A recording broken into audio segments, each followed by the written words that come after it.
ini sebagai jawaban sekaligus bukti bahwa semakin kita menggunakan teknologi informasi ini, ya semakin membuktikan bahwa efisien dan terukur.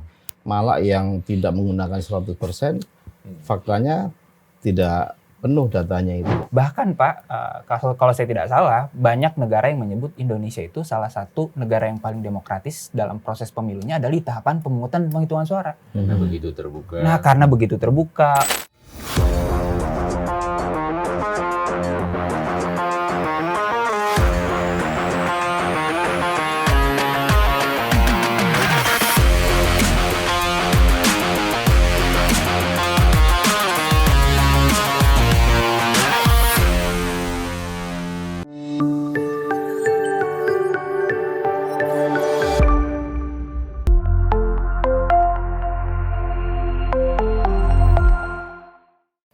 Assalamualaikum warahmatullahi wabarakatuh.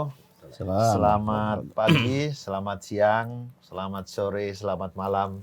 Kapanpun Anda menyaksikan podcast NetGrid. Tribuners, teman NetGrid dan warga pemilih, hari ini kita akan mendiskusikan satu hal yang sangat penting di era sekarang, di era milenial. Penggunaan teknologi informasi dalam pemilu. Penggunaan teknologi seperti pisau tajam bermata dua.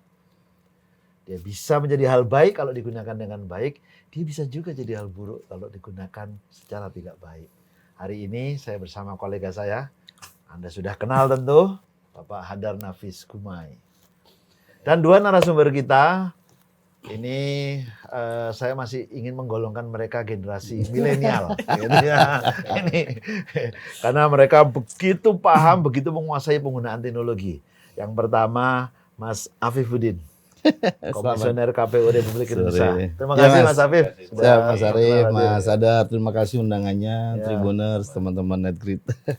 Yang kedua adalah Mas Heroik, ini peneliti dari Perludem, dan dalam beberapa penelitian terakhir, dia fokus tentang penggunaan teknologi informasi. Nah, kita akan memulainya. Tapi untuk memulainya, saya akan persilahkan Pak Hadar lebih dulu. Saya persilahkan Pak Hadar. Baik, terima kasih Mas Arif, Mas Afif, sekali lagi Mas Heroik ya. Siapa Dar? Jadi ini topik yang memang tepat sekali tadi, bahwa kalau digunakan dengan baik betul-betul kita akan mendapatkan efektivitasnya yang tinggi. Tetapi kalau keliru bisa malah rusak pemilu kita gitu ya. Nah, yang pertama sebetulnya sifatnya sangat umum sekali ke Mas Afif sebagai Komisioner Komisi Pemilihan Umum Republik Indonesia. Kami ingin dengar. Jadi manfaat dari kegunaan teknologi di dalam pelaksanaan atau penyelenggaraan pemilu ini yang dilihat oleh penyelenggara itu sebetulnya seperti apa? Ya, Pak Hadar, terima kasih. Ya, saya kira sebagaimana kita tahu dan kita ini kan, maksud saya di KPU ini melanjutkan legasi dan juga peninggalan jejak-jejak yang sudah sangat baik sejatinya dari sisi jejak-jejak yang kuno maksudnya. Informasi atau sistem-sistem yang ada di KPU. Kalau kita tidak mulai dari nol, tidak mulai dari nol. Semua yang sudah ada kelihatannya kita lanjutkan, kita kembangkan kembali. Kalaupun sekarang yang sedang sedang rame ini kan tentang satu Sipol ya dan juga si Akbar. Dan salah satu contoh yang paling menarik sebenarnya soal si Akbar ini sekarang membuat peminat pendaftar calon PPK itu tinggi sekali. Dan ini tentu kontribusi teknologi yang memudahkan.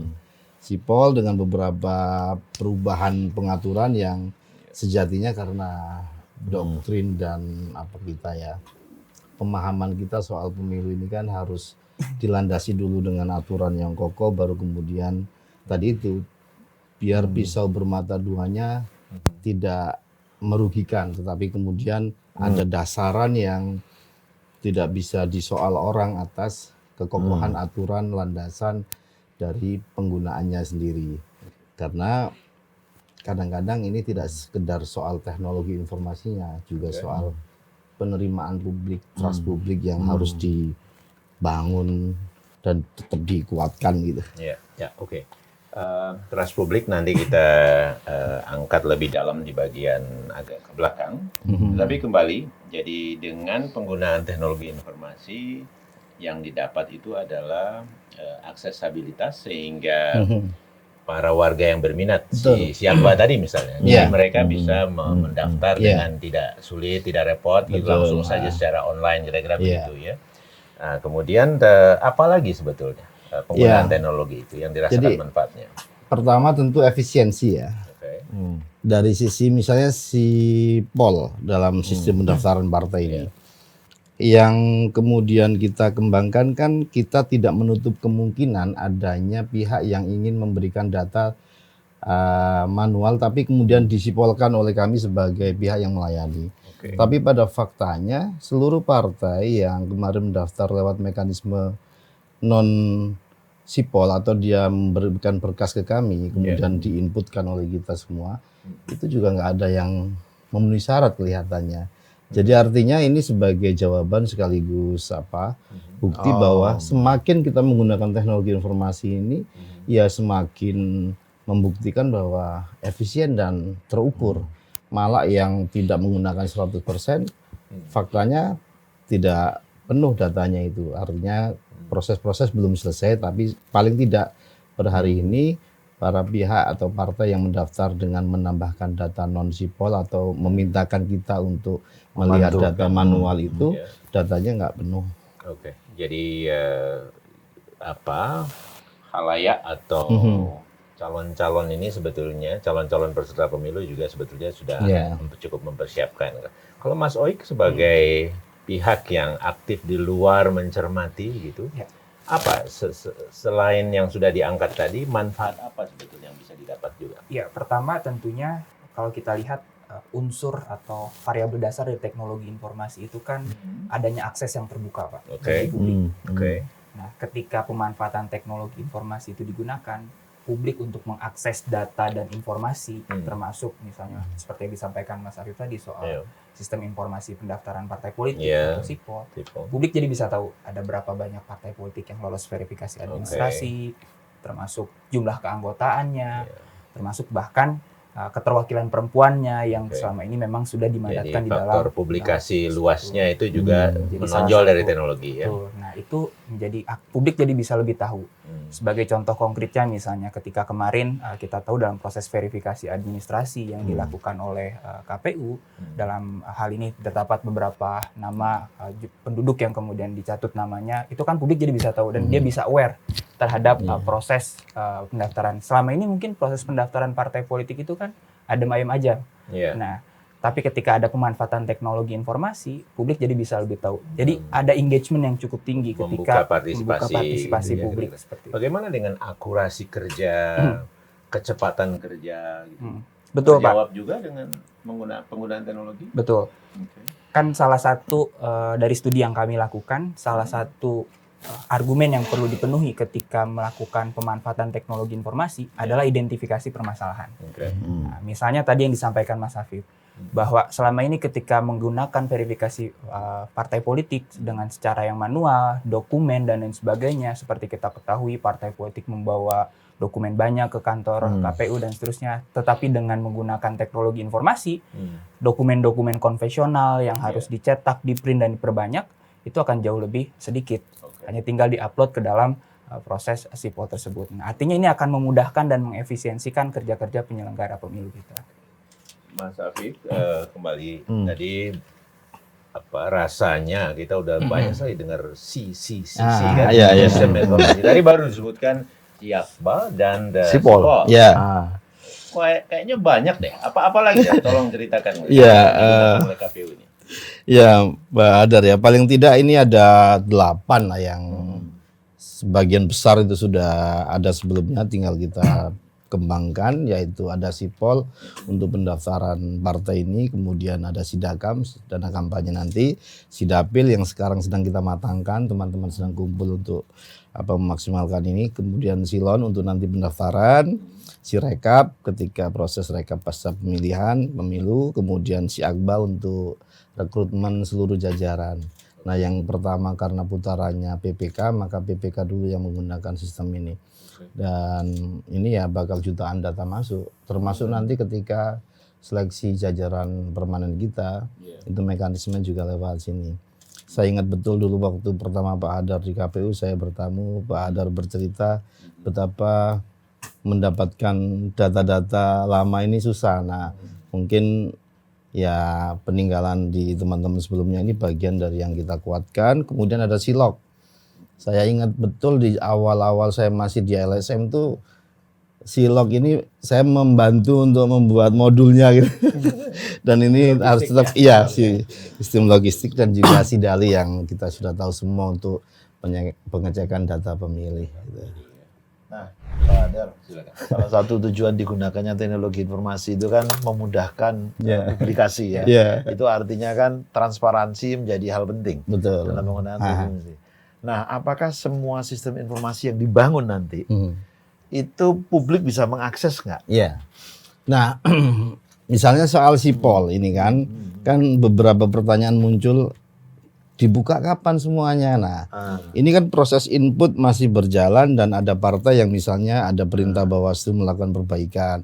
Nah, dalam proses perbaikan itu 1 kali 24 jam kita buka sesuai dengan putusan. Nah, setelah itu kita tutup lagi. Jadi belum bisa diotak-atik. Nanti pasca 14 itu akan bisa diakses seluruhnya. Dan pada saatnya 14 itu ada apa? 14 Desember. Penetapan partai politik. Ketika sudah final semua, tidak ada putusan-putusan yang harus kita tindak lanjut, maka data ini sudah secara otomatis bisa diakses dan juga harusnya menjadi dokumen yang penting sekali untuk kita dan semua pihak bisa memanfaatkan. Termasuk pengecekan DPT online yang sekarang sudah bisa dilakukan. Nah, ini kan memang harapannya memudahkan, meningkatkan akurasi dan seterusnya. Dan kalau tadi Mas Heri menyampaikan kemeriahan proses pendaftaran kemarin itu diantaranya kan karena Sipol ini bisa mengecek kegandaan. Dan ini ya termasuk para jajaran kita sebagian kan juga ada yang tercatut gitu kan, bahwa mekanisme klarifikasi penjelasannya kan kita atur juga. Tapi orang dicatut namanya itu ternyata ya memang faktanya ada dalam gambaran proses pendaftaran kemarin. Saya kira malah itu menunjukkan Sipolnya bekerja. Karena kalau tidak bisa kedeteksi maka tidak ada muncul nama satu orang dalam beberapa partai misalnya. Nah, yang terjadi itu juga kan ada kemarin tuh kemeriahan, kok partai ini mencatut banyak nama dari sini, dugaannya mencatut langsung atau data diambil dari tempat lain, begitu sama-sama dimasukkan jadi ketemu. Nah, pada faktanya itu ada data yang alamatnya namanya sama, tapi alamat dan kedetailannya itu berbeda. Jadi kalau dianggap saling ambil dari ini, bisa jadi juga dapat datanya dari pihak lain, bisa jadi begitu. Nah, tapi kita tidak mengembangkan itunya bahwa setelah kita cek, ya situasinya tidak 100% sama, begitu kira-kira.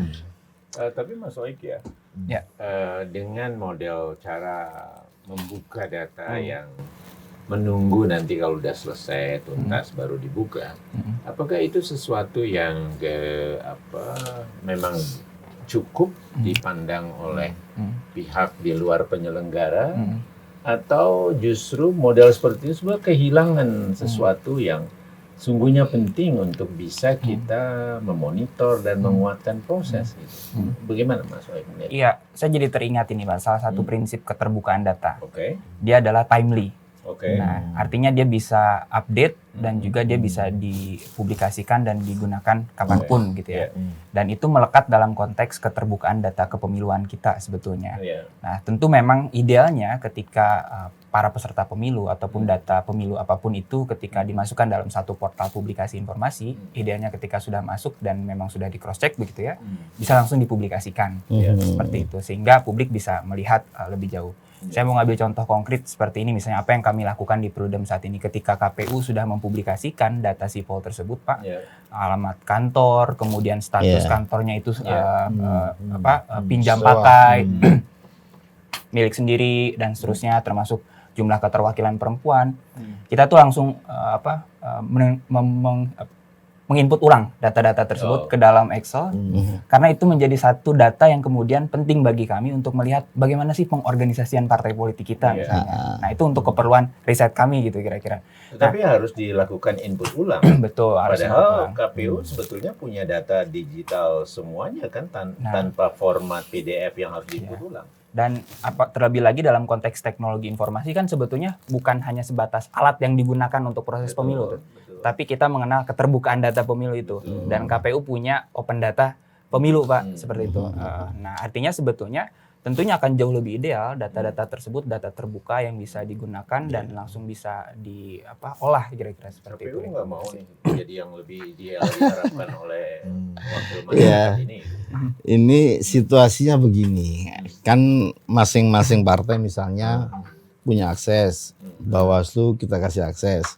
Nah, pada beberapa hal terkait pengaturan internal di dalam proses pendaftaran berjalan, kadang kita menentukan ini yang kategori begini memenuhi syarat tidak memenuhi syarat. Kadang-kadang butuh fitur yang dikembangkan oleh pengembang. Nah, itu kan kita belum final sampai selesai.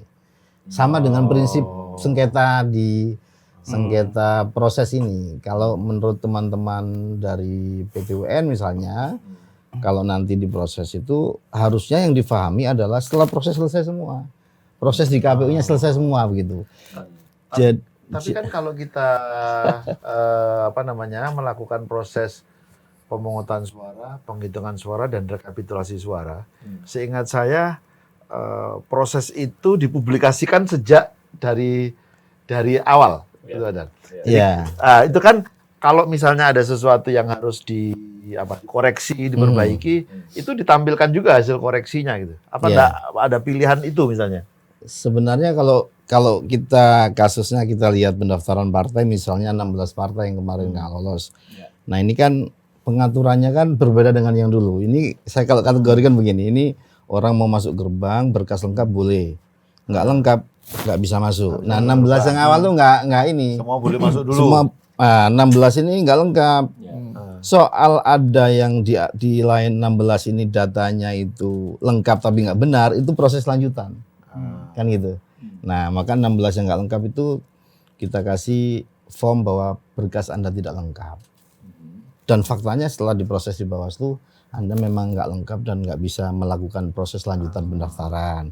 Nah, kemudian ada proses lanjutan 16, 9 partai Senayan plus yang sudah ada ini, yang sedang diproses ini, bersama 6 partai yang kemudian diputus kita TMS. Anda lengkap, tapi datanya nggak benar. Di sidang, 6-nya jalur sengketa di Bawaslu, dianggap mediasinya gagal semua sama kita, kemudian sidang adjudikasi, 1 Republik 1 pakai jalur mekanisme penanganan pelanggaran, dianggap tidak memenuhi syarat material oleh Bawaslu. Berarti Republik 1 sudah selesai, putusan Bawaslu untuk 5 partai, Anda dikasih kesempatan 1 kali 20 jam menginput ulang. Nah, proses yang belum selesai ini sipolnya tadinya kita kunci, ketika putusan itu kita eksekusi, maka dibuka kembali sesuai dengan waktu untuk 5 partai. Nah, ya kurang dan lebihnya kita bisa memahami situasi itu. Kekhawatiran kita atas banyak hal terkait dengan data dan seterusnya ini jadi concern kita semua, apalagi dengan data keterbukaan informasi dan seterusnya ini. Undang-Undang 27 ini kan juga sangat ketat, bahwa bahkan saya diskusi dengan Pak Dirjen Dukcapil itu secara pribadi pengen mengusulkan beberapa identitas yang akan dicantumkan dalam DPT yang ditempel pun itu dikurangi. Kaitannya dengan ancaman-ancaman soal data bocor dan seterusnya, mungkin lebih sifatnya antisipasi. Tapi kami bisa memahami ya situasi perspektif teman-teman bagaimana kerumitan mengelola data partai gitu. Bukan hanya rumit, sebetulnya keinginan kami untuk tahu persis. Betul. Kira-kira begitu ya. Iya. Bukan saya sebagai host berubah menjadi kira-kira begitu. Iya. Mas Zoid ya. Jadi kan kita ingin tahu nih, misalnya kemarin menuju tahapan dari verifikasi administrasi verifikasi faktual misalnya itu, yang tidak bisa terus misalnya. Kenapa gitu? Atau yang dari faktual pertama sekarang menuju perbaikan. Terus dia harus berbaiki. Karena Kenapa? apa gitu? Berarti kan tidak ada yang lolos. Tidak lolosnya itu kenapa gitu? Nah, ini kan tidak bisa kita lihat. Sistem informasi tidak mempublikasikan itu. Tidak, di dalam sipol tidak. Hanya dikatakan dia punya pengurus di sini, oke, sini. Tetapi kemudian dari sekian pengurus, kemudian masih belum menjadi 75% kabupaten kotanya, itu karena ada berapa pengurus di mana saja yang tidak memenuhi syarat gitu. Info itu kan tidak bisa. Tidak dipublikasikan. Betul. Ya. Kalau tidak bisa gitu, Mas Oi curiga atau enggak? Jadi gimana? Kalau kita lihat, Bertanya atau enggak? kalau kita Bertanya-tanya lihat- atau tidak? Kira-kira gitu. ya kalau kita lihat, saya mau kasih contoh ini Pak, situng yang atau Sirekap yang kemudian Oke. digunakan oleh Oke. KPU, sistem informasi rekapitulasi. Oke. Kita bisa lihat detail datanya per Oke. TPS gitu kan. Betul, Kita bisa lihat betul. provinsi mana, kabupaten kota mana, Betul. TPS mana, kita bisa buka datanya dan kita bisa unduh Oke. formulir C1 planonya gitu ya. Betul. Nah, tapi di sisi lain, di Sirekap atau situng yang sebelumnya, Hmm. itu kan ada resumnya gitu loh Pak, infografis yang menunjukkan Betul. sebaran dan Iya, sebagainya. Nah, betul. saya kira kalau kita umpamakan dengan Sipol Betul. seperti itu, infrastruktur datanya itu sebetulnya sudah ada Iya, di dalam sistem informasi Hmm. pendaftaran partai politik tersebut. Oke. Kalau kita lihat per partai itu kan di 34 provinsi ada dan seterusnya. Nah, persoalannya Oke. kemudian apa yang disampaikan Pak Dar tadi, Hmm. ini tinggal hanya kemudian resumenya kita lihat dong. Ketika yang gagal ini daerah mana aja sih kayak gitu, yang lolos mana aja. Nah, tinggal hanya publikasi packaging datanya saja sebetulnya apa yang tinggal dilakukan oleh KPU dipublikasikan. Iya. Partai-partai mana yang tidak lolos di daerah mana itu muncul kemudian resum datanya. Nah, bagaimana Iya, tuh oke. kalau kayak gini? Nah, ini kalau saya nanggapin ya, ini kayak karena perbedaan mekanisme pendaftaran yang sekarang, kan ini kan 3 klaster, 3 fase. Kalau dulu kan langsung di ujung, Pak. Iya. Jadi seleksi sengketa apa itu langsung di ujung. Sekarang ini bisa nyoal lagi apa ketika proses SK nanti dikeluarkan di 14 Desember misalnya begitu. Jadi menurut saya ada faktor juga yang seakan berulang apa kita. Tapi kita nggak bicara nggak bicara proses pendaftarannya. Iya. Maksud saya dukungan teknologi informasi di dalam proses ini Betul. apakah sudah Ya kalau dari sisi apakah teknologi informasi dalam konteks misalnya Sipol yang sedang kita pakai ini sangat membantu. Oke. Dan semua pihak itu mengakui, termasuk partai-partai yang Tentu partai menyoal ini. Iya. Begitu mereka nggak lengkap, baru mereka menganggap Sipol ini masalah. Tergantung situasi keperluannya. server KPU masih ditaruh di sini atau sudah di luar, Mas? Di sini. Masih di sini. Di semua. sini. Maksudnya di luar tuh di mana? Ini kan pemirsa kita ini kan perlu tahu gitu. termasuk Di sini. termasuk sumber daya manusianya. Iya, teman-teman. Human resources-nya itu dikerjakan sendiri oleh KPU atau melibatkan Kalau untuk di Sipol luar ini KPU. bersama teman-teman ITB.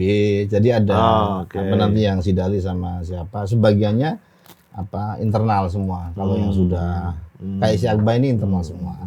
Jadi kita kadang-kadang butuh bantuan para pihak. Jadi itu tantangan ya, bahwa tidak semua bisa di-handle Betul, sendiri. ya. Tapi biasanya melibatkan para ahli dari akademisi ya, para advokasi ya. Nah, apa tantangan-tantangan lain yang memang dihadapi atau yang diperkirakan? Ini kan baru awal ya, saya kira, walaupun masih tersisa 450-an sekian hari ya, Iya. gitu ya. Walaupun itu tidak panjang tuh, Mas Betul. Afif pastinya itu akan terasa cepat sekali gitu ya. Jadi betul-betul harus dimanfaatkan waktunya. Nah, apa tantangan-tantangan yang dihadapi? Tantangan sekaligus hambatannya gitu. Ya, betul. kalau tadi di awal saya ingin Teknologi menyampaikan, informasi ini ya. dan ini juga tergambar dari bagaimana misalnya ketika sidang-sidang kemarin para ahli yang dihadirkan itu untuk menyikapi teknologi informasi. Nah ini menurut saya Ahli dari peserta pemilu Iya. ya. contoh misalnya zaman Mas Arief kemarin saat kita kumpul di kantor KPU, kita ingat ada 7 kontainer tercoblos. Alam pikir kita waktu itu berpikir nggak mungkin masyarakat percaya. Saya balik ke kantor, Mas Ilham telepon, bro kita ke Tanjung Priok, kita cek. ternyata maghriban dapat info jam 11 malam, seakan-akan dunia maya ini kayak percaya bahwa ada peristiwa ini. Nah, itu kan sesuatu yang kita pikirkan tidak mungkin, ternyata di lapangan dipercaya. Ya. Nah, maksud saya begini, beberapa yang ahli-ahli IT itu kan kemudian menghubungkan dengan soal trust tadi, soal penerimaan. Ini juga yang kalau saya tidak salah menyimpulkan alasan kenapa misalnya orang seperti Prof. Ramlan posisinya masih mendukung mekanisme pemilihan yang konvensional gitu kan. Pemungutan suaranya maksudnya. Ya, artinya transmisi suara ke sistem kemudian mengalir dan akan diakumulasi jadi total suara itu siapa yang mengawasi lah katakanlah begitu. Nah, ini kan soal publik yang saya kira kita harus sama-sama tidak hanya dari sisi KPU mengedukasi bahwa trust kita terhadap sistem ini harus kuat dan pada saatnya beban-beban untuk kepercayaan atas apa yang dilakukan dengan teknologi informasi jadi terkikis. Artinya semakin kuat. Kalau di banyak negara kan itu selesai itu kayak gitu. Selesai apa maksudnya? Percayaan itu soal publik gitu maksudnya kan. kecurigaan itu tidak timbul Iya, di tidak publik, terlalu. Mungkin ini transisi kita lah ya. Oke. Terlepas dari penggunaan teknologi dalam beberapa negara juga punya dampak. Misalnya mahalnya barang atau alat yang dipakai, kemudian karena mahal kemudian TPS-nya harus dikurangi sehingga menimbulkan antrian. Tapi proses percepatan hasilnya cepat. Gitu kan. Tapi kalau soal anggaran kan nggak ada problem KPU. Iya. Kan 76 triliun itu lebih dari cukup, sudah disetujui kan. Tapi kan prakteknya enggak juga. Oh gitu ya. Ini kan per tahun juga yang bisa jadi nggak sampai separuh. Tapi Mas Arief kayak nggak ngerti aja. Maksud saya kalau nggak cukup, Iya. uang beli maung itu bisa untuk teknologi informasi dulu gitu, Pak Dar. Oke, saya ingin lihat kesiapannya, Pak Dar ya. Jadi Mas Arief tadi sudah 8 ya yang akan digunakan ya, setidaknya 8 lah. Setidaknya 8. Ini semua sudah siap digunakan atau masih dalam proses pembuatan, pengembangan atau gimana? Sudah siap semua. Mungkin sebagian yang akan dikuatkan lagi itu ya mungkin Sidapin dan seterusnya kan yang sudah ini kayak Sipol udah, nanti Silon menyesuaikan ketika tahapannya datang pasti ada beberapa fitur yang dimaksimalkan mungkin begitu. Tapi pada prinsipnya ini kan basisnya itu sudah ada dan kita kembangkan untuk ya lebih adaptif. Nah, itu yang saya ingin tahu. Mas Oi, Ya. sepanjang yang Mas Oi tahu ya, ini sebetulnya sudah siap nggak ini penggunaan teknologi informasi di KPU nih? Pertama, kalau kita lihat sejauh ini kan, ini dalam kacamata publik ya Pak. Yeah. Nah, artinya yang sudah muncul di publik sistem informasi tersebut. Ya, yang pertama adalah Sipol yang sudah bisa diakses oleh publik gitu ya. Kita bisa melihat bagaimana, meskipun kita tidak tahu ya bagaimana proses input dan lain sebagainya, karena itu kan menjadi domain dari peserta pemilu. Tapi publik kan hanya melihat data yang ditampilkan, kira-kira seperti itu. Nah, dari data yang ditampilkan seperti yang tadi kita diskusikan seperti itu untuk Sipol. Nah, yang kedua adalah soal berarti ini masuk tahapan pendapilan misalnya Pak. Contoh. Tadi Mas Afif menyampaikan ada sistem informasi daerah pemilihan.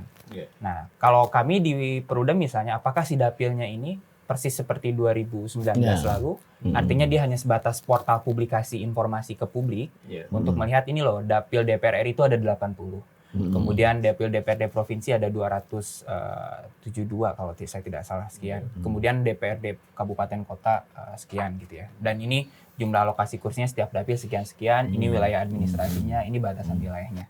Nah, kalau saya tidak salah kan di 2019 seperti itu. Hanya portal informasinya saja. Tetapi kalau untuk pengolahan, pembentukan daerah pemilihannya atau boundary delimitation-nya itu kalau saya tidak salah 2019 dilakukan secara manual ya Pak.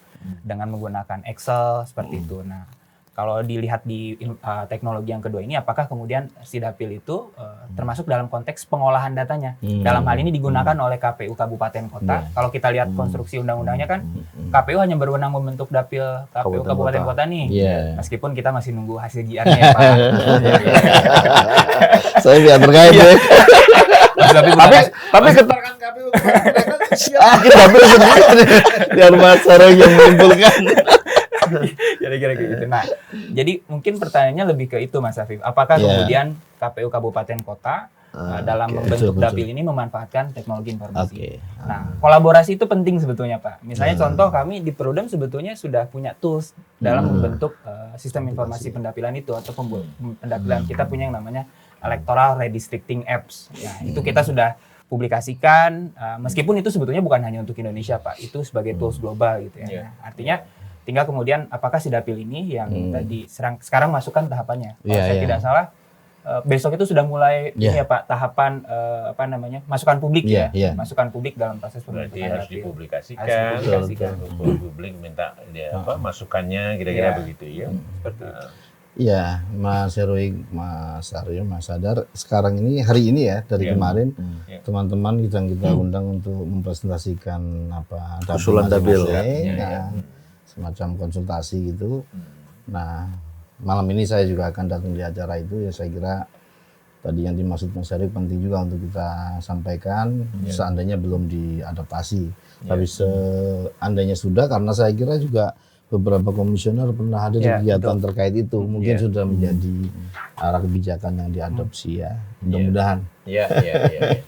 Enggak, jadi saya kira memang tadi kita sudah sepakat bahwa teknologi itu bisa membantu, teknologi memberi ruang partisipasi gitu ya. Jadi ya itu perlu Betul. optimalkan begitu ya. Nah, ini kita ke Ini ada pertanyaan yang penting, Pak Dar. Masih ada nggak dari sini Penting semua dari tadi. masih ada nggak yang mempersoalkan penggunaan teknologi informasi oleh kita, oleh KPU maksud saya ya gitu. Kalau di internal KPU dan jajaran tidak ada. Ada ya. Tidak ada. Misalnya gini nih, weh jangan pakai itu lagi, itu dikerjakan orang-orang nggak jelas, misalnya gitu. Atau, nah ini kan nggak ada aturannya. Ada nggak Nah, persoalan-persoalan? Kalau untuk Islam memperjelas itu apakah Bawaslu misalnya mempertanyakan lagi nggak sistem informasi yang digunakan sampai hari ini? biasanya soal bisnis proses yang disoal. Makanya di PKPU terkait pendaftaran partai itu kan kemarin terkait dengan memberikan ruang orang yang membawa berkas tetap terfasilitasi dalam waktu yang kita beri 1 hari, tetapi pada akhirnya saya diledekin. Ini gara-gara perspektifnya Bawaslu Mas Afif nih. Ya ini kata-kata wajibnya dalam PKPU hilang, tapi secara praktek tetap dipakai. Tapi orang tetap boleh bawa berkas sehingga capek sekretariat ngecek. Sehingga kita siapkan tenda ya. Apa itu yang saya maksud, kebijakan kita harus berdasar kekokohan aturan untuk kalau ini kemarin tidak ada kata-kata wajibnya masih ada, khawatirnya masih tetap disuruh pemberkasan ulang semua dan 16 itu. Ya, jadi intinya peserta cukup senang, ya, terasa terbantu. Bawaslu tidak lagi juga sepenuhnya mempermasalahkan. Internal KPU juga penggunaan teknologi itu.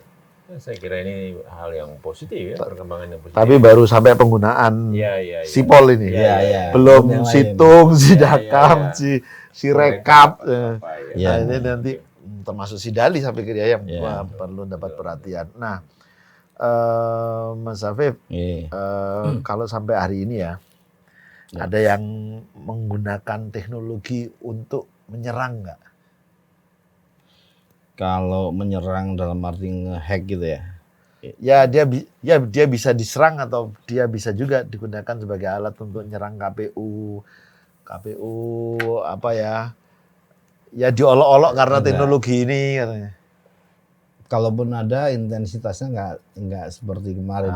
Artinya itu berita gembira juga untuk kita bahwa soal trust, adaptasi itu semakin Sudah mulai semakin baik ya, baik. sudah bagus lah. Ya. Walaupun harus hati-hati karena biasanya menuju tahapan yang lebih Betul. menjelang hari pemungutan suara atau tahapan-tahapan yang memang bisa mengambil keputusan yang sangat penting. Misalnya partai politik yang tidak boleh dinyatakan tidak bisa ikut pemilu. Betul. Iya kan? Misalnya calon yang dinyatakan tidak memenuhi syarat tidak bisa menjadi calon misalnya. Ya tentu nanti tentang perolehan suara. Ya, Iya. Ya, jadi yang paling itu ya. bisa diperkirakan nggak bahwa ke arah sana itu sebetulnya akan Iya. lebih ramai gitu. Saya Security-nya, terus apa dan higienitasnya gitu. ya kayak Satgas anti kejahatan cyber ini kan juga kita sudah ada dan kita ngelit dan ini melanjutkan apa yang di periode kemarin sebenarnya kan ada teman-teman dari BRIN, dari Cybercrime Mabes Polri, Polri, kemudian dari BIN. Nah, ini SSN semua ikut juga kita rutin pertemuan ini. Kebetulan kan saya sama Mbak Betty ya untuk bagian ini, jadi kita rutin update.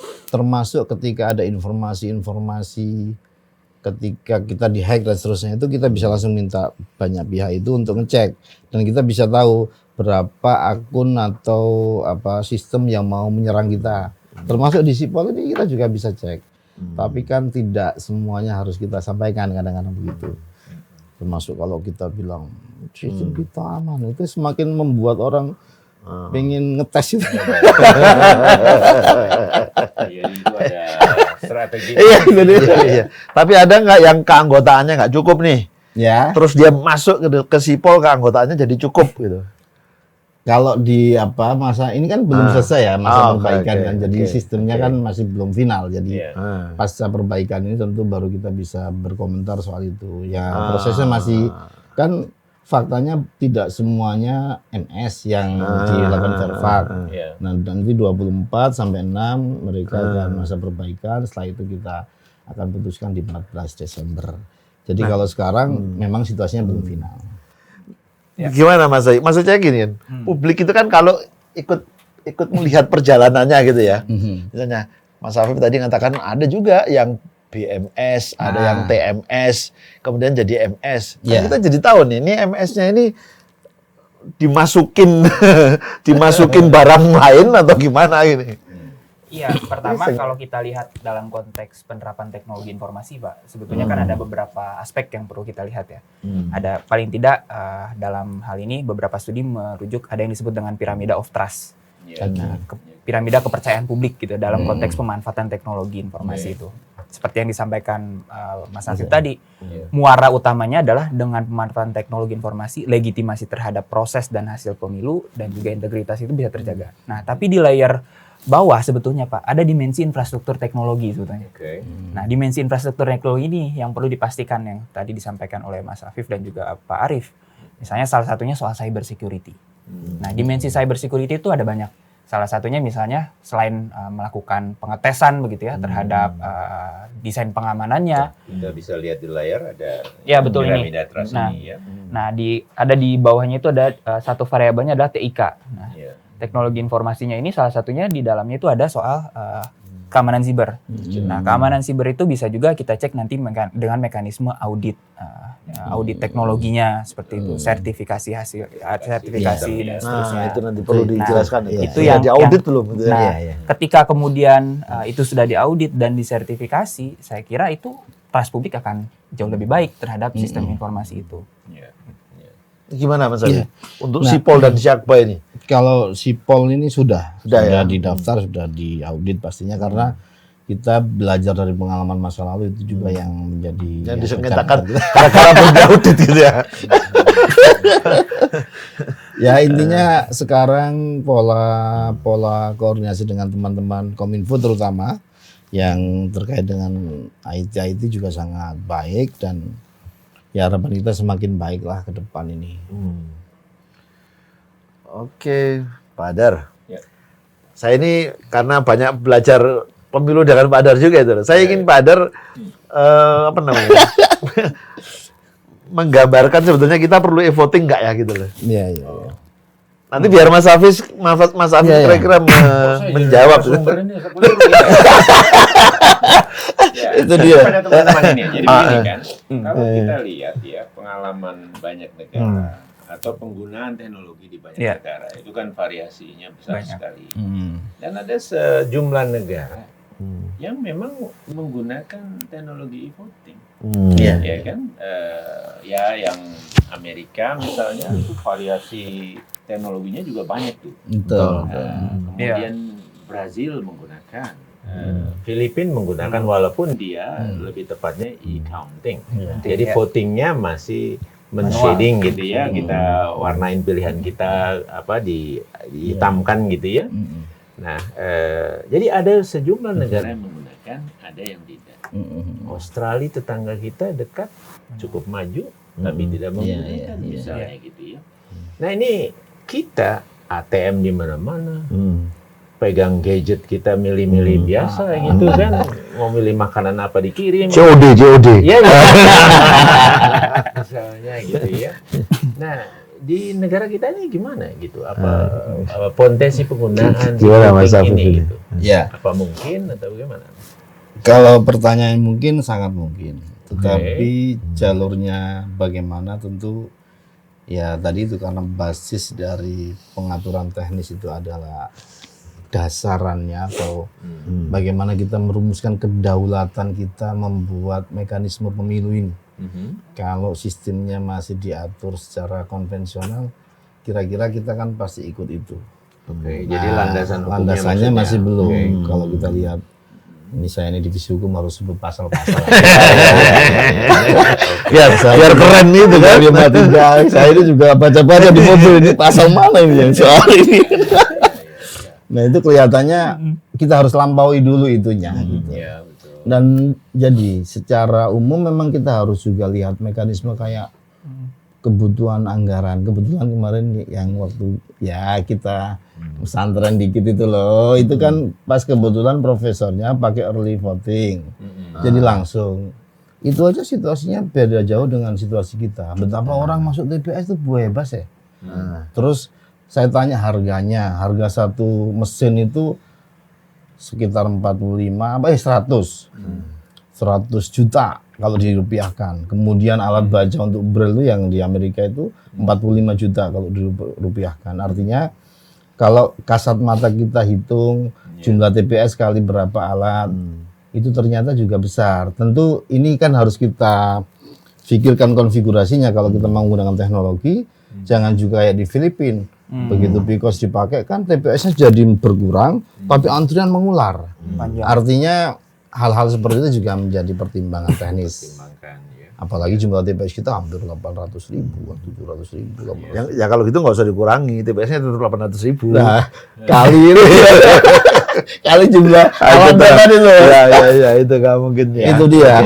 Jadi mungkin, tetapi memang Ya. perlu banyak yang diperhitungkan dan Ya. disiapkan gitu. Gimana menurut kamu? Ya, kalau saya mungkin sedikit beda, Pak. Ya. Selain soal kerangka hukum ya. Nah, dari buku yang ada di Pak Hadar ini, kebetulan Mas Soek yang dulu. Iya. Saya nyontek di buku ini. Ya. Nah, jadi kita ada beberapa langkah, Pak, Ya. dalam melakukan penerapan teknologi informasi. Oke. Langkah pertama itu yang perlu dilihat adalah identifikasi permasalahan. Ya. Kedua adalah baru mencari solusi. Oke. Ketiga adalah kerangka hukum, gitu ya. Nah, kemudian dari situ baru kita uji coba, audit, sertifikasi sampai dengan penerapan. Ya. Nah, tahap yang paling krusial itu sebetulnya dua hal. Yang pertama adalah, nah ini dia Pak tahapannya, identifikasi permasalahan dan mencari solusi. Kita mulai dulu dari identifikasi permasalahan misalnya contoh Pak. E-voting itu kan artinya dia akan merubah tata cara pencoblosan yang darinya manual di tahapan pemungutan penghitungan. Bukan hanya pencoblosan saja, tetapi penghitungan sampai dengan rekapitulasi suara gitu ya. Nah pertanyaannya di tahapan pemungutan dan penghitungan suara kita, apakah ada masalah Betul. yang signifikan sehingga kita harus menggantikan tata cara Cara tradisi pemberian manual suara, ini. ya. Bahkan saya pernah bercandain gitu Pak, ketika diskusi soal teknologi pemilu. Pemilu di Indonesia ini primitif.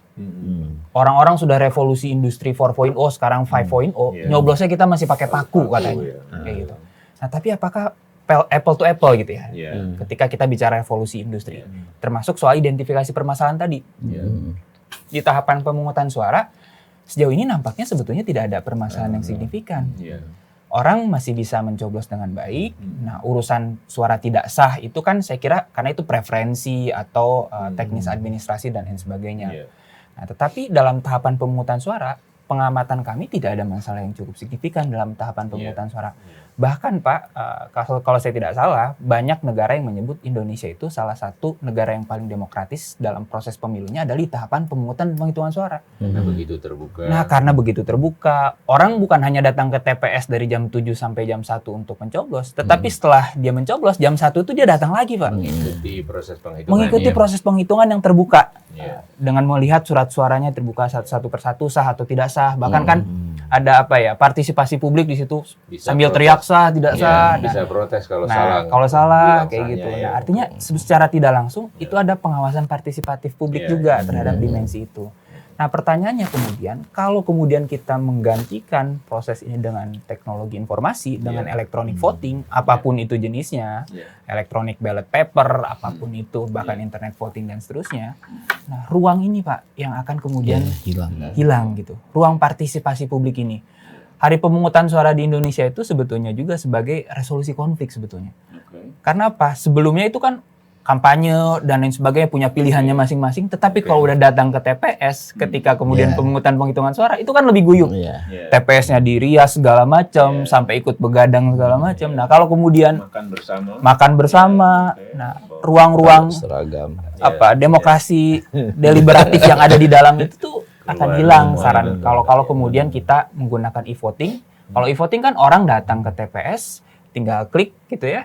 Selesai Merasa udah. percaya dengan Merasa mesinnya, percaya udah. dengan mesin, sudah selesai. Iya. Tidak ada lagi tuh ruang-ruang itu. Nah, Iya. kalau dari identifikasi permasalahan kami justru sebetulnya e-voting bukan solusi bagi Indonesia. Bahkan kalau kita merujuk di banyak negara, ya salah satunya Amerika lah. Amerika kan yang salah satu negara yang cukup lama menerapkan e-voting. Iya. Tapi sepemahaman saya banyak yang protes juga terhadap penggunaan e-voting. Iya. Contoh konkretnya adalah ketika Hillary versus Trump. Iya. Bahkan pada waktu itu Pak Senat sampai membentuk tim investigasi khusus Iya. untuk melakukan audit terhadap electronic voting kayak gitu. Mm-mm. Di Belanda ada protes yang disebut We Don't Trust the Machines Iya. di Mhm, Belanda iya, pada iya. waktu itu. Nah, kemudian di Jerman, kalau kita bicara revolusi industri ya, Pak. Iya. Jerman kan Paling maju ya. paling maju Iya. revolusi industri yang pertama gitu ya. Nah, di Jerman tapi proses pemungutan suaranya masih manual juga. Wah, pernah dengan e-voting. Pernah tapi dengan kembali e-voting, manual, tapi ya. kembali manual karena ada putusan dari Mahkamah Mahkamah Konstitusinya yang membatalkan penggunaan e-voting karena aspek kerahasiaan dari pilihan pemilih. Iya, iya, iya. Nah, jadi kalau kemudian kita sandingkan antara perkembangan laju teknologi informasi dengan penerapan teknologi informasi di dalam pemilu, saya kira kita tidak bisa menyandingkan itu secara pil-pil, khususnya untuk tahapan pemungutan dan penghitungan suara. Jadi 2024 belum e-voting ya, Mas Arif ya? Hampir pasti belum. Oh, hampir pasti belum ya. Oke. Nah, lalu ini voting. Nah, kemudian countingnya, kalau votingnya manual, kemungkinan countingnya juga manual ya. Iya. Lalu bagaimana dengan rekapnya? Iya. Nah, rekapnya ini kan kalau dari sisi hitung suara TPS itu sudah ada ya di pasal-pasal tuh. Nah, termasuk pergerakan kotak suara itu kan secara konvensional masih diatur dalam undang-undang kita. Termasuk tugas para pihak kayak Bawaslu mengawasi pergerakan kotak itu juga ada. Nah, maksud saya gini, kelihatannya si rekap yang kemarin itu yang akan kita kuatkan sebagai pembanding cepat. Iya. Tetapi apa istilahnya official result itu kan tetap mekanismenya Harus belum manual, berubah ya. kelihatannya. Iya. Nah, maksud saya kan sekarang ada pembicaraan tentang Perpu, Pak Dar. Iya. Oh. Ini masuk bagian yang urgent untuk dimasukkan dalam pasal Perpu nggak? Kalau mau supaya orang tidak berdebat soal rekapitulasi, dia mau difungsikan sebagai apa? Ya, apakah dia official results gitu ya, ataukah dia sebagai apa? Publikasinya gitu. Tapi kalau itu dimasukkan dalam undang-undang misalnya, orang tidak lagi memperdebatkan keberadaan itu. Sekarang kan ada juga tudingan loh, walaupun itu sekedar bahan publikasi, ini hentikan, gitu. Jadi rekapitulasi elektronik hentikan lah, kayak gitu-gitu. Ini dianggap urgent nggak untuk dimasukkan dalam? Ya urgent, tetapi kemudian kalau kan Perpu ini kan menyoal soal DOB aja sebenarnya awalnya. Jadi Saya soal dengar kemana-mana, termasuk adanya insentif, dana insentif untuk penyelenggara pemilu di dalam tahapan gitu. Dana kompensasi, dana insentif, Nah, gitu. Saya baca draftnya. kalau dari pembahasan terakhir para pengusul lah ya kan. Ya kan beberapa kita diminta usulan lembaga masing-masing, teman-teman Bawaslu usul, KPU usul. Ya tidak semua usulan itu kira-kira dibahas lah. Jadi kalau tidak dibahas kira-kira ya mungkin tidak menjadi perhatian. Nah di antara yang spesifik itu ya soal berapa kursi di dapil baru DOB itu karena diskusinya masih ada yang minta 3, 4 segala macam. Akhirnya sudah kita putus. Kemudian soal ada 2 provinsi yang penduduknya meningkatnya lumayan signifikan karena basis DPR provinsi itu adalah Banten dan Sulteng. Sulteng. Kan itu juga ada di undang-undang, maka itu juga dibahas. Jadi Ini tapi sebelum itu saya merasa perlu lah ini dibicarakan bersama. Iya, iya.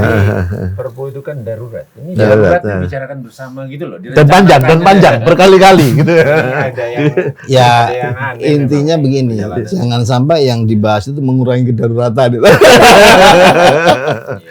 Ini darurat yang kira-kira darurat yang panjang. Yang darurat. Tapi ya mudah-mudahan Perpu itu segera keluar. Ya. Karena kalau tujuannya betul-betul sangat dibutuhkan, daruratnya mungkin di sana sangat dibutuhkan. Sementara undang-undang belum mengatur ini kan gitu. Karena perlu persiapan juga kan penyelenggara itu untuk menerapkan. Betul. Kayak hari Kamis kemarin kan baru diputus untuk di UB Papua Barat Daya. Dan itu juga Papua Barat. kita juga, ini juga harus berubah lagi. Kalau apa namanya IKN gimana IKN? Itu IKN itu belum menjadi yang spesifik kita usulkan atau kita eksekusi ya.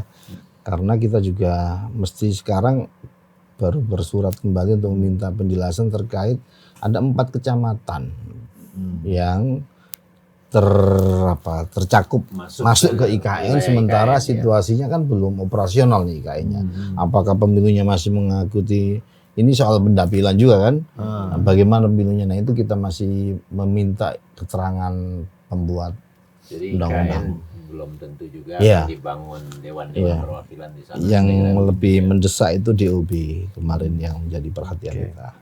karena itu penting nanti dapil luar negeri tetap masuk DKI atau masuk Nah IKN. itu juga. Oke, Mas Habib itu tadi melengkapi penggunaan Siap. diskusi untuk melengkapi penggunaan teknologi informasi ya. Tapi gini, Mas Habib, teknologi informasinya sudah ada yang digunakan, Siap. ada juga yang sedang dalam proses pengembangan. Apakah dalam proses pengembangan dan penyempurnaannya itu juga termasuk nanti penggunaannya ya? Itu publik dilibatkan secara penuh? Ya. Gimana? Setahu saya dalam banyak hal kita libatkan ya, maksudnya terutama dari para pakar-pakar IT termasuk para pihak yang punya pengalaman mengelola data-data ini. Ada kadang kita mengundang orang yang dia mengkritik banyak hal soal penggunaan sistem kita dalam diskusi-diskusi, dan itu ya vitamin buat kita, dan kita tahu resiko dari penggunaan teknologi ini kan kalau ada kesalahan itu kan dia akan menyebar lebih cepat daripada yang kita pikirkan, maka itu yang kita antisipasi betul. Kayak salah input yang kemarin Betul. 2019. Kayak gitu-gitu. Jangankan teknologi, Makanya. kardus saja nanti saya digambarkan naik kardus. Makanya. Itu kardus loh, apalagi teknologi. Jadi ini memang harus Sekarang serius ini melibatkan publik. Sekarang kan sudah ada berita lagi tuh Mas. Pemilu 2024 masih pakai kardus. Ya, tapi dijawab kardusnya lebih teknologi informasi. Ya, Gimana, jadi Badar? saya kira tentu itu persoalan yang sangat terkait, persoalan penyebar luasan informasi yang memang sengaja dibangun untuk membuat keliru, memberikan kesan bahwa penyelenggara tidak beres, tidak siap dan seterusnya.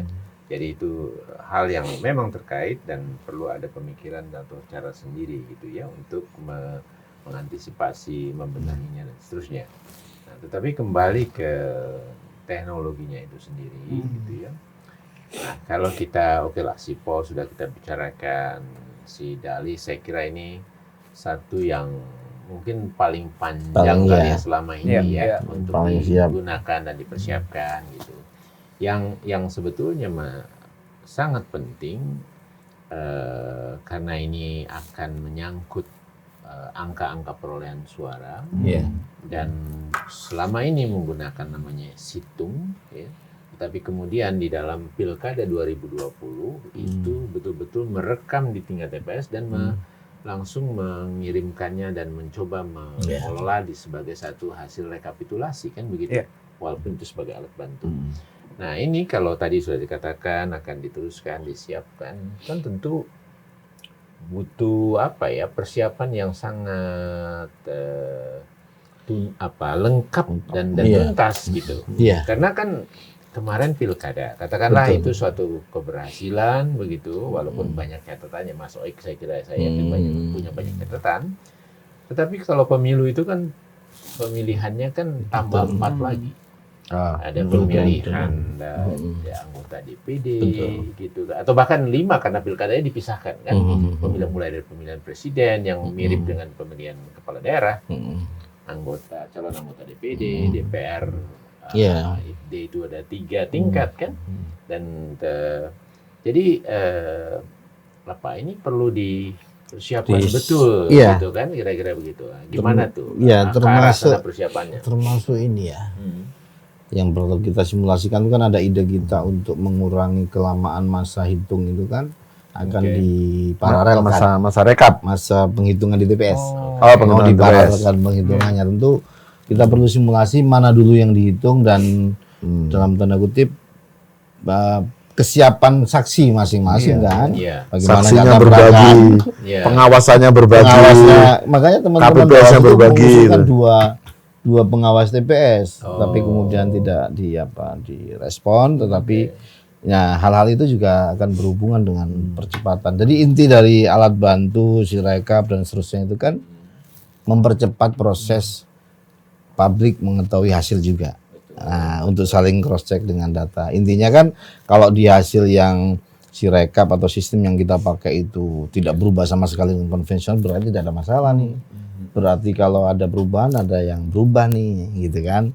Nah, tentu situasi dan kondisi kadang-kadang ya kita harus lihat situasinya beda-beda, karena kan dalam praktek pilkada kemarin juga kan ada yang satu provinsi cepat bisa sore selesai, ada yang nyangkut karena jaringan dan seterusnya, yang kayak sesuatu yang kayak nggak mungkin masih menyoal jaringan, faktanya begitu di daerah. Walaupun sebagian besar ya sudah selesai, sudah terjangkau sebagian besar. Nah, ya yang paling nyata sih kalau kemarin itu penyelenggara pemilu itu tanpa menyebut siapa penyelenggara pada saat itu, pada saat itu itu mengatakan gitu, pada saat pandemi itu pada. Pandemi.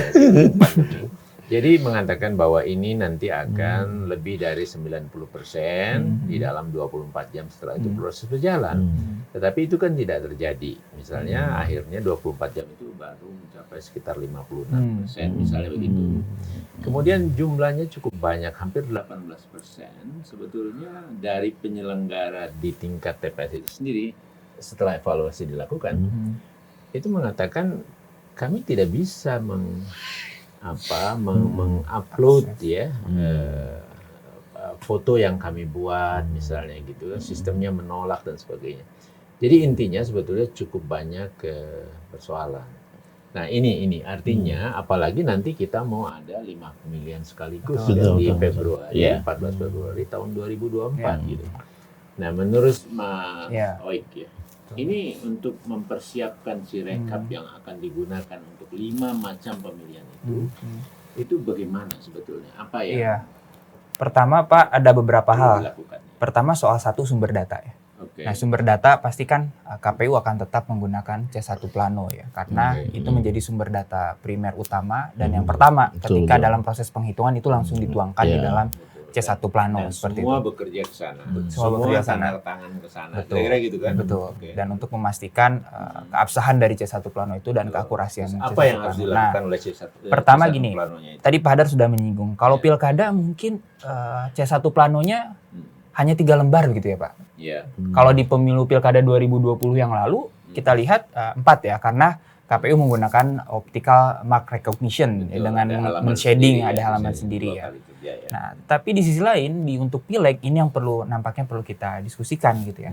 Karena ada 5 surat suara, presiden juga, DPD, DPR, DPD provinsi dan kabupaten kota. Presiden mungkin bisa jadi 3 halaman C1 Plano. Nah, DPD mungkin bisa juga lebih sederhana. Tetapi untuk DPR dan DPRD ini kita untuk dapilnya aja ada 3 sampai 10 untuk DPR RI. DPRD provinsi kabupaten kota 3 sampai 12. Nah, artinya kenapa kemudian ini penting dipertimbangkan? Karena ini tadi seperti yang disampaikan Pak Hadar, jangan sampai nanti servernya untuk daya tampungnya tidak sesuai begitu ya.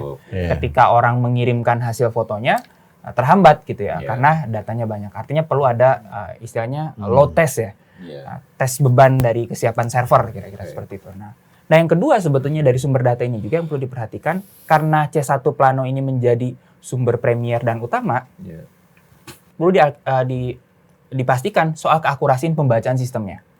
Nah, saya kira dari 99 sampai dengan 2019 bahkan 2020 lalu di Pilkada, kita sudah melalui teknologi pemindaian ya Pak. Nah, pemindaian ini kan ada beraneka ragam. Sebelumnya menggunakan optical character recognition, hanya tulis tangan yang kemudian dituliskan oleh anggota KPPS, kemudian dibaca. Kemudian di 2020 kita menggunakan optical mark recognition, seperti kertas ujian melingkari angka-angka seperti itu. Nah, pertanyaannya untuk yang berikutnya seperti apa? Nah, kalau dari evaluasi kita, termasuk studinya Pak Hadar di NetGrid gitu ya, menjelaskan sebetulnya bahwa OCR mungkin bisa, tetapi akan ada varian tulisan yang sangat banyak sekali. Dan itu si sistem artificial intelligence-nya gitu ya, dia harus membaca betul. Tulisan 5 jangan-jangan ini 6 gitu. 6, 8. Nah, dan seterusnya termasuk 7, apa jangan-jangan ini 1. Nah, sebetulnya itu yang perlu dipastikan pertama dulu, pilihan teknologi pemindaiannya. Nah, kalau dari studi yang sudah dilakukan, sebetulnya untuk menyeragamkan dan memudahkan proses akurasi pemindaian, ada teknologi pemindaian lain yang disebut dengan 7 segment. Nah, 7 segment ini kan dia sudah ada polanya Pak ya, dalam menulis angka begitu ya. Dan menulis angka 1 tinggal garis, kemudian 7 ada polanya dan seterusnya. Artinya ada keseragaman dalam proses penulisan di C1 Plano. Ketika dipindai, nah itu akurasinya akan jauh lebih karena variasi penulisannya tidak sebanyak kalau menulis seperti biasa. Nah, itu baru satu hal sebetulnya Pak dari satu sumber data gitu ya. Nah, artinya pilihan teknologi pemindaiannya harus firm terlebih dahulu di awal, karena itu akan berkaitan langsung dengan akurasi pemindaiannya. Nah, yang kedua adalah soal tadi infrastruktur internet tentu ya Pak, menjadi hal yang penting. Nah, saya kira kan Kominfo itu punya peta sebaran jaringan internet dan lain sebagainya. Nah, itu tentunya bisa dimanfaatkan untuk penyebarannya. Nah, tetapi yang tidak kalah pentingnya adalah dalam proses pengiriman datanya gitu ya.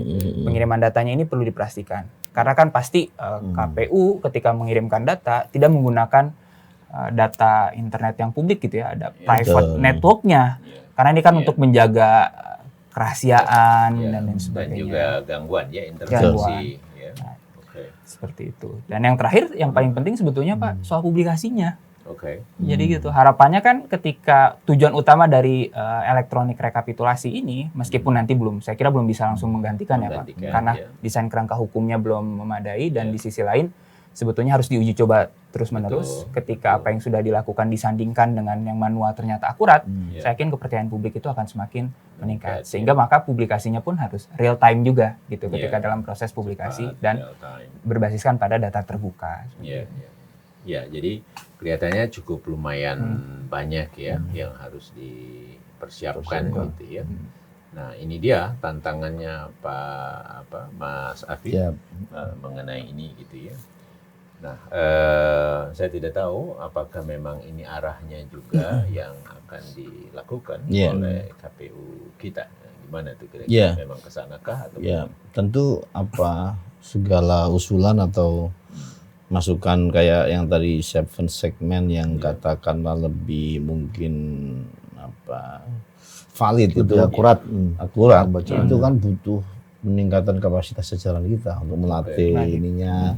Jadi ya ada sisi saling melengkapinya juga. Kita masih belum sampai yang sangat teknis ya memang untuk membahas ini, kalau kita masih fokus di yang lain. Tentu kami akan mengadaptasi lah masukan-masukan untuk perbaikan. Walaupun dalam pengalaman dan sisa waktu yang masih cukup ya, melatih menulis itu bukan suatu tantangan yang sangat besar amat ya. Kita sebentar aja latihan sebentar udah bisa, dan ini akan banyak waktu gitu. Dan kalau tidak salah yang ditulis di dalam model 7 segment itu kan cuma totalnya saja gitu. Jadi tidak semua penulisan itu berbasis misalnya gitu ya.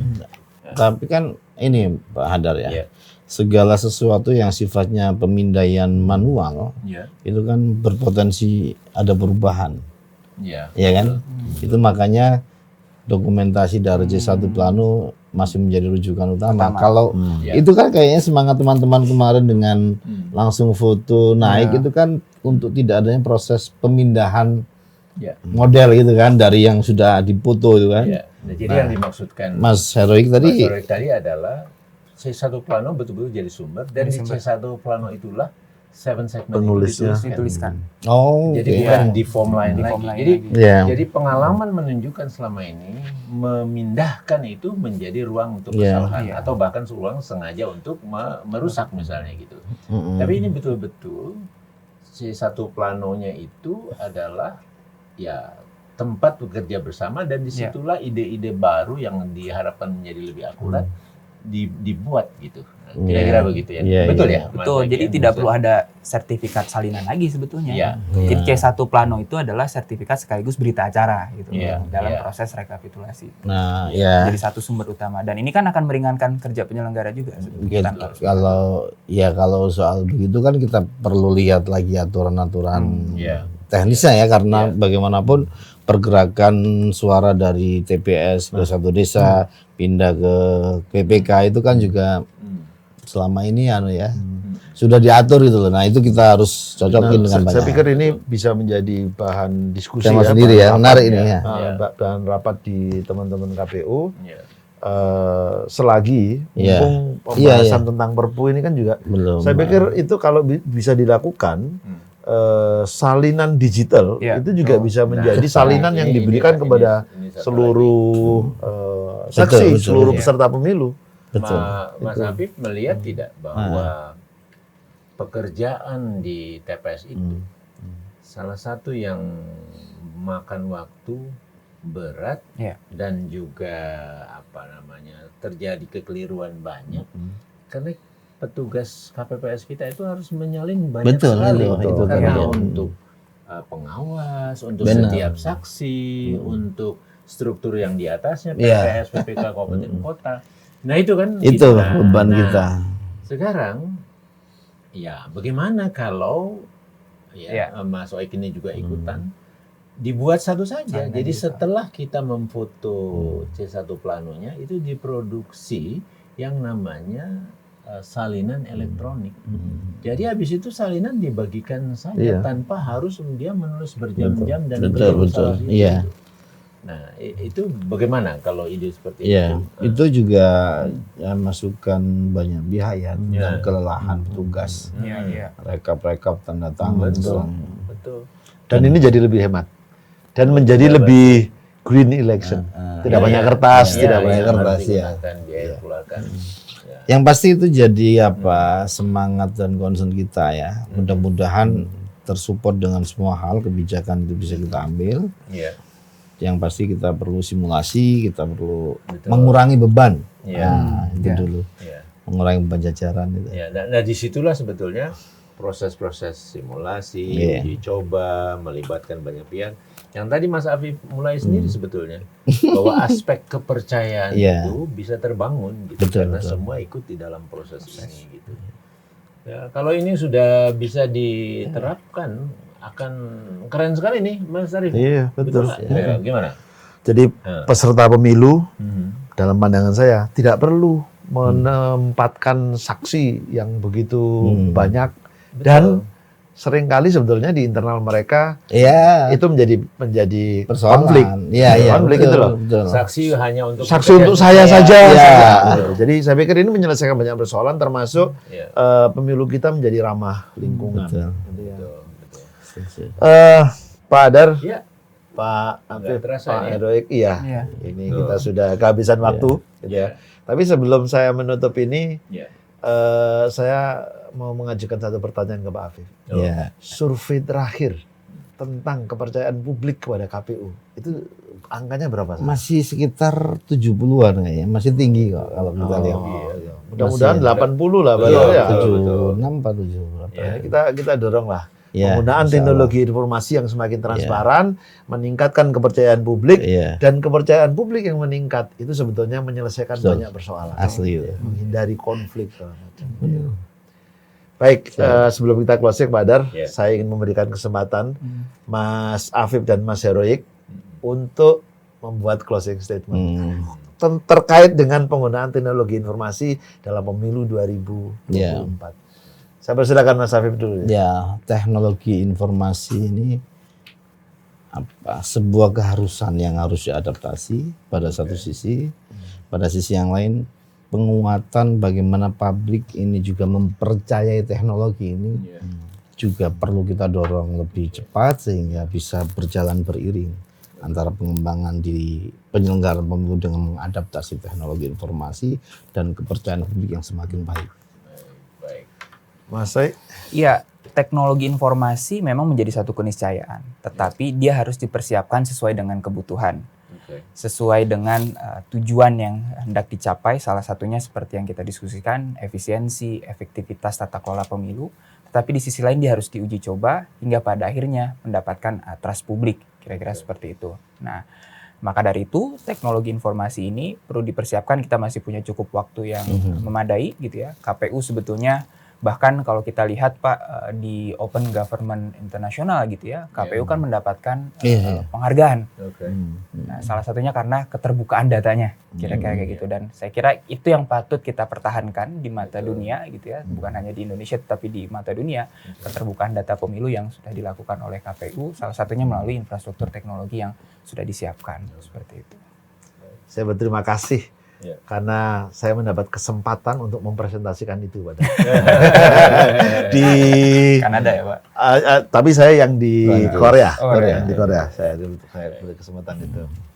Baik, teman NetGrid, Tribuners dan warga pemilih, penyelenggaraan pemilihan umum terus berkembang pesat.